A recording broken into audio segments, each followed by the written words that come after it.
আমি আমি আমাদের সম্মানিত অভিভাবকদের বলবো, আপনারা যখন মসজিদে যান, আমাদেরও খুব ইচ্ছা করে মসজিদে গিয়ে আল্লাহর সামনে দাঁড়াতে।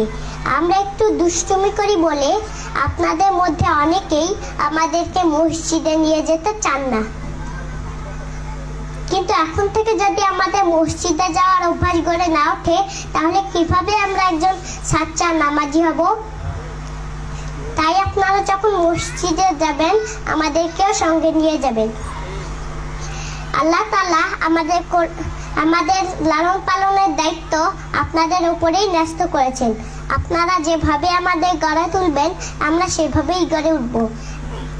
আমরা শিশুরা কিন্তু আল্লাহর পথেই চলতে চাই। তাই শুধু শাসন নয়, আদর দিয়ে, ভালোবাসা দিয়ে এবং একটা সুন্দর পরিবেশ দিয়ে আমাদেরকে আল্লাহর পথে পরিচালিত করুন। আমার জন্য দোয়া করবেন। আসসালামু আলাইকুম।